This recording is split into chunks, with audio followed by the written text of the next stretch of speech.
is my son. Nathan's 32 years old.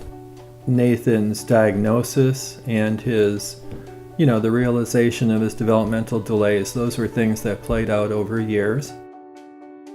Jenny is 26 years old, and she has cerebral palsy and microcephaly, which has resulted in significant cognitive and developmental delays. She's delightful, she's really fun to be with, but she needs help in all areas of her life. This is Nathan, our eldest son. He's 25 years old. My daughter is Dominique Centeno, and she's 30, and I have two sons, and so we're a family unit, and I'm a single mom. Life with Dominique so far has been a roller coaster of pain and pleasure, a lot of blessings, and it's complicated. So Jenny attended high school at our local high school, and she was in a very strong inclusive program. When Dominique was in high school, she did all the things that everybody else does. She was included in regular classrooms, she was in choir. The school services were also quite good. It was a regular routine, and for a long period of time you've got organized programs. Then comes the somewhat abrupt transition.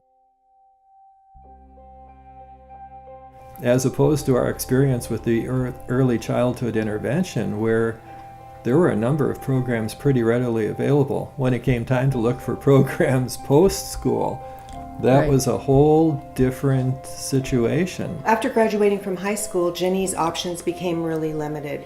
And there was really a great deal of isolation. It was really hard to find activities for her and things where she could really be involved. It became a real challenge to find people and opportunities for Nathan to be able to do things, get out of the house, have an activity.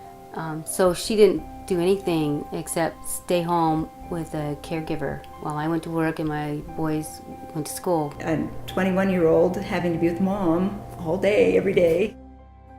After he had transitioned from school, we saw the frustration begin to build up in Nathan, that if he didn't have somewhere to go in the morning, if he knew that today was going to be a day just like yesterday, just like tomorrow, he was going to spend 8 or 10 hours on the sofa with his toys, there was frustration building. And unfortunately, that's kind of when his behaviors worsened. When Nathan didn't have the opportunity to be in different services or ended up spending a lot of time just at home, it became clear that he wasn't doing his best. Some of the things that we looked into were programs where Jenny would have gone to a day program with a lot of seniors where they sat in a room and played bingo all day. And that really wasn't what I had in mind for our daughter. You find programs that are oriented much more towards the elderly, which may take people with developmental disabilities, but they're not set up for people with developmental disabilities. I didn't want to abdicate that responsibility. I felt responsible for Nathan, but my second oldest son, Tyler, who's 2 years younger than Nathan, he and I were out on the deck one afternoon chatting about all of that, and Tyler said, Mom, I love how you guys have taken care of Nathan. He said, but you know what? He's 25 years old, and I'm 23, and I love you guys, and I love my family, and I love being here, but it's a good thing for me to be away, and it would be a silly thing and a sad thing if I always had to do that with my mom. That was definitely a changing point for me.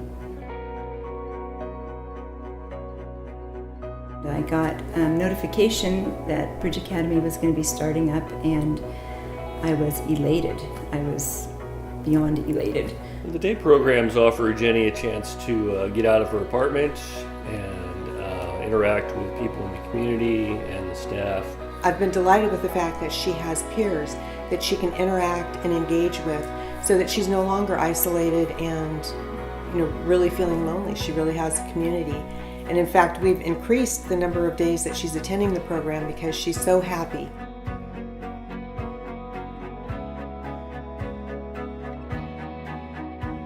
Now the Bridge of Promise also has a fun fair in the summertime.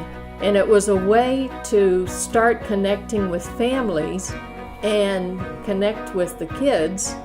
And it's such a heartwarming event every summer because sometimes the volunteers seem to outnumber the kids that come.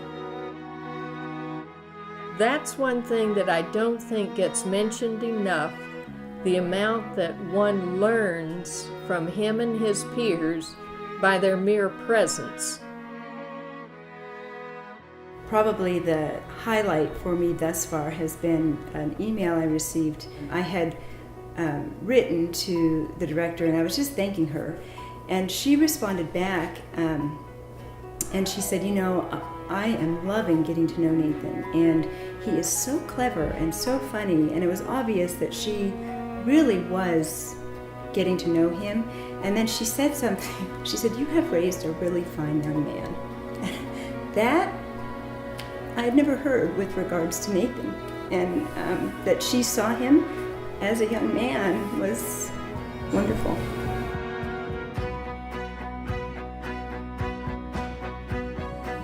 He gets to the door and he holds his lunchbox and his whole countenance brightens up. And he has to get up early in order to do that.